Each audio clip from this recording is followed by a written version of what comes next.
नमस्कार दोस्तों, उल्का पिंड पृथ्वी के काफ़ी नज़दीक आ चुका है। इसके संकेत हैं जो अब वर्तमान में देखे जा रहे हैं। समुद्र में लहर हैं जो उठ रही हैं, ज्वार भाटे की स्पीड में काफ़ी बढ़ोतरी देखने को मिली है। तो इससे स्पष्ट होता है कि उल्का पिंड है जो पृथ्वी के नज़दीक आ चुका है। इसका प्रभाव पृथ्वी के गुरुत्वाकर्षण क्षेत्र में लगातार परिवर्तन होते हुए देखने को मिल रहा है।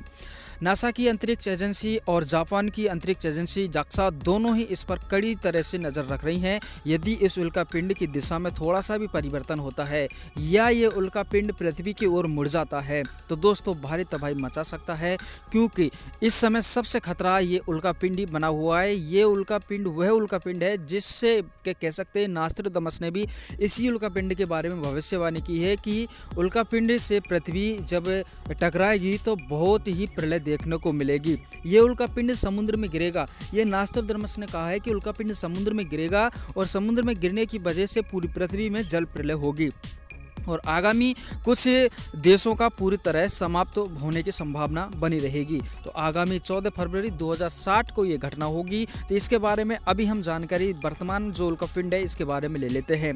तो नेरियस 4660 जो उल्का पिंड है ये काफ़ी तेज़ गति से यानी कि 8 मील प्रति सेकंड के हिसाब से पृथ्वी की तरफ बढ़ रहा है और कुछ ही घंटों में भारतीय समय अनुसार यदि हम देखें तो आज रात को 9:21 पर ये उल्का पिंड है जो पृथ्वी के नज़दीक से गुजरने वाला है।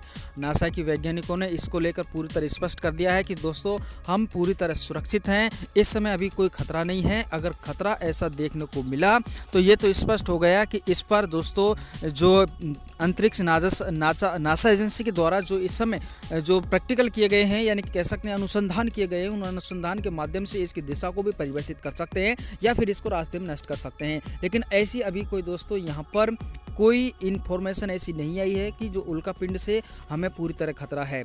दोस्तों यदि आप अपने इष्ट देव पर विश्वास करते हैं तो आज 9:21 पर आपका इष्ट देव हमें और हमारी पृथ्वी को पूरी तरह सुरक्षित रखे, क्योंकि उस भगवान के बिना यहाँ पर कुछ भी असंभव नहीं है। यानी कि कह सकते हैं जो भगवान चाहता है उसके बिना एक पत्ता भी नहीं हिल सकता। जो भी कुछ होता है उसकी मर्जी से होता है। तो यदि आप अपने इष्ट देव पर पूर्ण विश्वास करते हैं तो कॉमेंट बॉक्स में उनका नाम जरूर लिखें।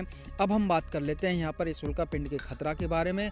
तो दोस्तों उल्का पिंड से यदि ये पृथ्वी की ओर मुड़ जाता है या पृथ्वी के गुरुत्वाकर्षण क्षेत्र में प्रवेश कर जाता है तो ये तो स्पष्ट होता है कि ये उल्का पिंड है जो भारी तबाही मचा सकता है।